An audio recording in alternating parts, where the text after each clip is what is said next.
And cut பண்ணிட்டு பொருட்டோ பார்த்தா ஊருக்குள்ள இருக்க எல்லாத்தையும் பாத்துக்கிட்டு இருப்பான். அதுக்கான காரணம் இவன்ட்டேது ஈவில் இருக்குமா அப்படின்னு சொல்லி செக் பண்ணிட்டு இருப்பான். அண்ட் கடைசியில ஈவில் இருந்த மாதிரியே தெரியல.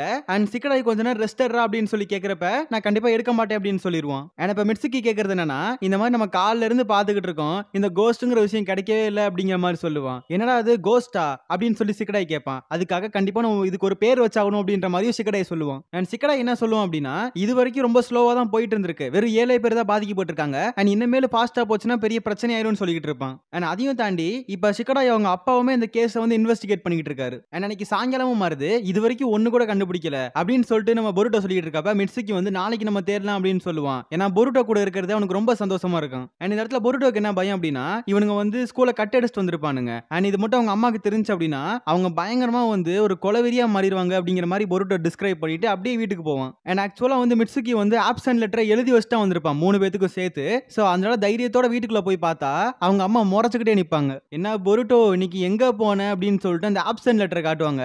அதுல பார்த்தா வந்துட்டு எனக்கு இன்னைக்கு ஆப்சென்ட் வைத்தால அப்படி இப்படின்னு எனக்கு நிறைய விஷயங்கள் நடக்குது அப்படிங்கிற மாதிரி ஒரு லெட்டர் எழுதி வச்சுட்டு வந்திருப்பான் மிட்சுகி. அண்ட் அடுத்த நாள் ஸ்கூல்லையும் பஞ்சாயத்து ஆகுது. ஆனா அந்த பஞ்சாயத்துலயும் பொருட்டோ ஒரு பஞ்சாயத்தை கிளப்பி விட்டுறான். என்ன அப்படின்னா ஒரிஜினல் பொருட்டோவை போகாம ஷேடோ க்ளோன் பொருட்டோவை போயிருக்கான், எப்படியே எஸ்கேப் ஆயிட்டான். பட் நம்ம சிக்கடாயோட கதை ரொம்ப மோசம், ஏன்னா கண்ணத்திலே பொலிர்னு டமாரி கிட்ட அடி வாங்கியிருக்கான். அண்ட் இப்ப ஹினாட்டா படி பார்த்தா நருட்டோட கதைகளை கேட்டுதான் பொருட்டோ வளர்ந்திருக்கான். அதனாலதான் ஓன் நிஞ்சா வேலை ஃபாலோ பண்ணிட்டு இருக்கான் அப்படிங்கறத ஹினாட்டா வந்து சொல்லுவா. ஏன்னா பொருட்டோ வந்து இந்த இடத்துல வந்து நல்ல விதமா தான் சொல்லுவா. அண்ட் இந்த மேட்டர் எல்லாத்தையும் நீ ஒகாகே கிட்ட சொன்னியா அப்படிங்கிற மாதிரி வந்து நம்ம ஹினாட்டாவை பார்த்து கேட்க இல்லன்னு சொல்லுவா. ஏன்னா அவன் ஆல்ரெடி பிரஷர்னு இருக்கான். ஏன்னா ஒர்க்ல வந்து அவ்வளவு பிரஷர் இருக்கு, இதையும் சேர்த்துக்கிட்டான் அப்படின்னா கொஞ்சம் தலைவலி ஆயிரும் அப்படின்னு சொல்லி ஹினாட்டா சொல்லியிருக்க மாட்டான். பட் ஆக்சுவலா நீ சொல்லிதான் ஆகணும், ஏன்னா ஒகாகே அப்படிங்கிற பதவிக்கு முன்னாடி அப்பாங்கிற பதவி அவனுக்கு இருக்கு. சோ அதனால சொல்லியே ஆகணும் அப்படின்னு சொல்லிட்டு தான் சீன் வந்து இடத்த விட்டு போயிருப்பான். அண்ட் அடுத்த நாள் கிளாஸ் ஆரம்பிக்குது. இந்த மாதிரி கிளாஸ் ஆரம்பிக்கிறதுக்கு முன்னாடியே பொருட்டோ வந்து எப்படியாவது கிளாஸ் எஸ்கேப் ஆகணும்னு சொல்லிட்டு சிக்கடாய் கிட்ட கேட்பான். பட் சிக்கடாய் நேத்து வாங்கின அடியிலேயே வந்துட்டு நான் கண்டிப்பா இங்கே வரமாட்டேன்னு சொல்லிடுவான். ஏன்னா இப்ப சீனோ சொல்றது என்னன்னா, இன்னைக்கு நீங்க ஒர்க்லெஸ் எக்ஸ்பீரியன்ஸை ஃபேஸ் பண்ண போறீங்க,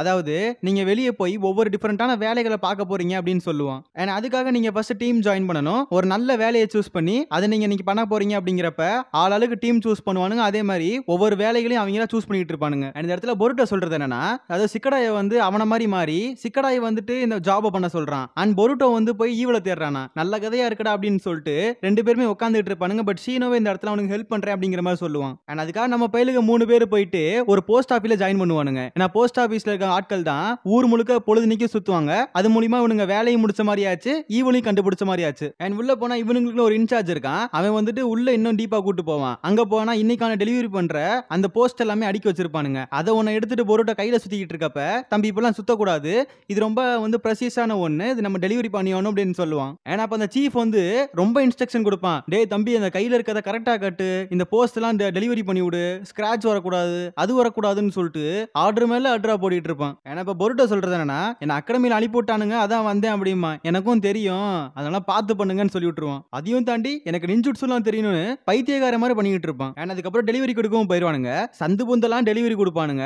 அதே மாதிரி ஒரு இடத்துல நிக்கிற மாதிரி தெரியல, அப்படியே நடந்துகிட்டே இருக்கணும் இந்த டெலிவரி வேலை. அவ்வளவு கஷ்டமா இருக்கும். நான் இவ்வளவு கஷ்டங்களையும் தாங்கிக்கிட்டு ஒருத்தங்க கிட்ட அந்த லெட்டரை கொடுக்குறப்ப ரொம்ப சந்தோஷமா சிரிச்சுக்கிட்டே கொடுக்கணும். ஏன்னா அப்புறம் ஒரு இடத்துல ஜூஸ் குடிக்கிறதுக்காக உட்காருவானுங்க. அப்பதான் சிக்கடாய்க்கே புரியுது இந்த மெயில் போடுற வேலை எவ்வளவு கஷ்டம் அப்படின்னு சொல்லிட்டு. அண்ட் பொருட்டோ சுத்தி முட்டி ஈவில் இருக்கான்னு பாத்துக்கிட்டு இருப்பான். அதை அந்த இன்சார்ஜ் பார்த்துட்டு என்ன பண்ணிட்டு இருக்கான்னு சொல்லி கேட்பான். நீங்க அதெல்லாம் கண்டுக்காதீங்க அப்படிங்கிற மாதிரி சிக்கடாய் வந்து தட்டி விட சொல்லிடுவான். அப்புறம் பொருட்டோ கொஞ்சம் தூரம் போய் பார்த்தா நருட்டோ வந்து ஒரு செரிமனில வந்து ஓபன் பண்ணி விட்டுக்கிட்டு இருப்பான். உடனே அந்த இடத்துல நருட்டோ பொருட்டோவை பார்த்தோன்னே நருட்டோ வந்துட்டு சத்துன்னு வந்துருவான். நருட்டோ பார்த்தோன்னே புரிஞ்சுக்குவான், இந்த மாதிரி பொருட்டோ வந்துட்டு ஒர்க்லெஸ் எக்ஸ்பீரியன்ஸுக்காக தான் இந்த ஒரு ஜாப் வந்து அட்டன் பண்ணிட்டு இருக்கான் அப்படின்னு சொல்லிட்டு. அண்ட் ஹினாட்டாவும் என்கிட்ட முதலே சொல்லிட்டா, நீ வந்து ஜாலியா பண்ணு, என் பையன் உண்மையிலே கிரேட்டா தான் பண்ண போறான் அப்படிங்கிற மாதிரி பொருட்டோவை பாராட்டி தள்ளுவான். பட் இதெல்லாம் பொருட்டோ கண்டுக்காம கையை தட்டி விட்டுருவான். பட் அதெல்லாம் நருட்டோ அந்த இடத்துல கண்டுக்கிற மாதிரி தெரியல.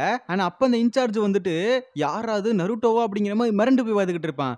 உடனே நருட்டோ வந்துட்டு நான் தான் நருட்டோ உசுமாக்கி, இதுதான் என் பையன், பத்திரமா பாத்துக்கோங்க அப்படின்னு சொல்லிட்டு டப்புன்னு கிளம்பிடுவான். ஏன்னா அந்த இடத்துல பொருட்டோ இந்த மாதிரி நம்ம டெலிவரி கொடுத்துக்கிட்டு இருந்தோம்னா இன்னைக்கு கண்டிப்பா நைட் வரைக்கும் ஆயிரும் அப்படின்னு சொல்லிட்டு எல்லாத்தையும் வாங்கி சருன்னு போயிட்டு நிஞ்சா பிளேடு மாதிரி வந்து இந்த மெயில் எல்லாத்தையுமே தூக்கி போட்டுட்டு இருப்பான். அதே மாதிரி தான் நம்ம மிட்சுகியும் அவன்கிட்ட இருக்க அந்த ஸ்கில்லை யூஸ் பண்ணி கையை பெருசா மாத்தி எல்லாத்துக்கும் அழகா டெலிவரி கொடுத்துட்டு இந்த வேலை இவ்வளவு சுலபமா இருக்குமா அப்படிங்கிற மாதிரி வந்து யோசிச்சுக்கிட்டு இருப்பான். அண்ட் அதே மாதிரி சுமிரே இருக்க இடத்துல கூட வந்துட்டு நம்மால் சருன்னு டெலிவரி கொடுத்துட்டு வருவான். அண்ட் சுமிரேக்கு வந்து என்னன்னா அப்படின்னா இந்த வாட்டர் டேங்க் விஷயம் வந்து ரொம்ப ரொம்ப பிடிச்சிருக்காங்க ஒர்க் பண்றதுக்கு. பட் கூட இருக்கிறவங்களுக்கு பிடிக்கல. பட் இருந்தாலும் இது ஒரு ஒர்க் பிளேஸ் எக்ஸ்பீரியன்ஸ் தானே, அதனால 3 பேருமே அக்செப்ட் பண்ணி ஒர்க் பண்ண ஆரம்பிச்சிடறாங்க. அண்ட் இந்த இடத்துல நம்ம பொருட்டோ எல்லாத்தையும் டெலிவரி பண்ணி முடிச்சிட்டானா, அதை போயிட்டு அந்த இன்சார்ஜ் கிட்ட கெத்தா சொல்லுவான். அண்ட் அந்த டைம்னு பார்த்து மிட்சுகி வந்துட்டு போலீஸ் ஃபோர்ஸ் வந்து எனக்கு ரிப்போர்ட் பண்ணாங்க, இந்த மாதிரி செஞ்சு பார்க்ல வந்துட்டு எவனோ ஒருத்தன் வித்தியாசமா நடந்துகிட்டு இருக்கான் அப்படிங்கறத மேட்டரை சொன்னோனே நம்மளுக்கு புரிஞ்சிருது அது கோஸ்டோட வேலை தான் அப்படின்னு சொல்லிட்டு அந்த இடத்துக்கு பிச்சுக்கிட்டு போறானுங்க. அண்ட் அந்த இடத்த பார்த்தா சுக்குநூறா நொறுங்கி கிடக்குது. ஆனா அதை விசாரிக்கிறதுக்கு சாய் தான் வரான். அவன் ஒவ்வொரு இடமா தேடி பார்க்கறான். அதே மாதிரி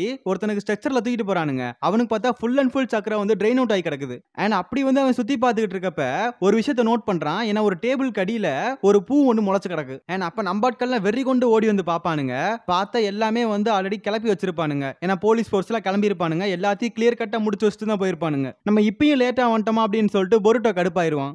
அதுக்கப்புறம் சாய காட்டுறானுங்க. இந்த மாதிரி நருட்டோ கிட்ட போயிட்டு எல்லாத்தையும் ரிப்போர்ட் பண்ணிட்டு இருப்பான். இது வரைக்கும் ஒரே வாரத்துல 8 தடவை இன்சிடென்ட் நடந்திருக்கு. அண்ட் எல்லாத்தையும் கலெக்ட் பண்ணி பாக்குறப்ப எதுலயுமே ஒரு ஒத்துமை தெரியல.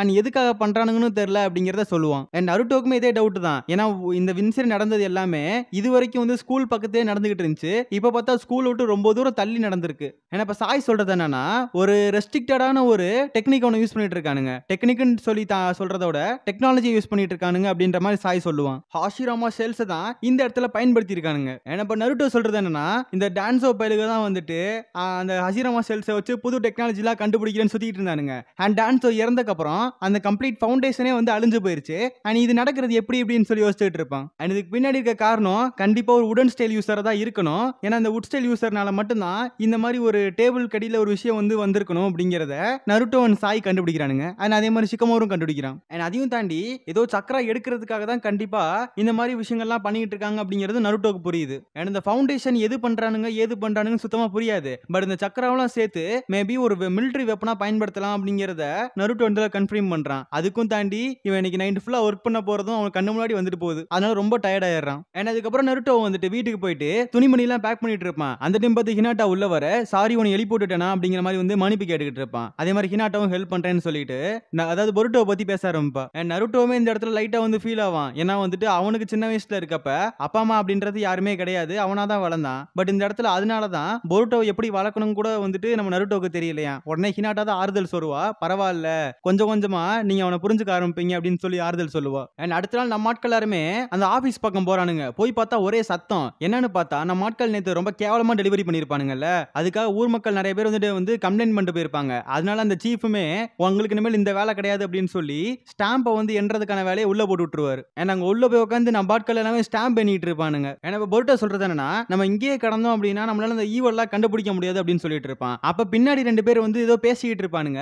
என்னன்னு எட்டி பார்த்தா நியூஸ்ல வந்துட்டு இதுவும் வந்து ரொம்ப கொடூரமான வேகத்துல போயிட்டு இருக்கு அப்படின்னு சொல்லுவானுங்க. என்னன்னு பார்த்தா ஒரு ஈவில் வந்து வாட்டர் பியூரிஃபிகேஷன் இடத்துல வந்துட்டு சில கோர சம்பவம் பண்ணி விட்டுருச்சு. அதையும் தாண்டி ஹாஸ்டேஜஸா 3 ஸ்டூடெண்ட்ஸ் தூக்கிட்டு போயிருச்சு அப்படின்னு சொல்ல பொருட்டோ கேட்டுட்டு செம்ம வேகமா ஓடி ஆரம்பிச்சிருவான். அண்ட் கட் பண்ண அந்த வாட்டர் பியூரிஃபிகேஷன் இடத்த தான் காட்டுறாங்க. அங்க பார்த்தா தண்ணி எல்லாம் ஒழுகிட்டு புகை வந்துட்டு கிடக்கு. உள்ள கட்டினா சுமிரே வந்து பேனு பறந்து கிடப்பா. அதோட இந்த எபிசோட முடிக்கிறாங்க.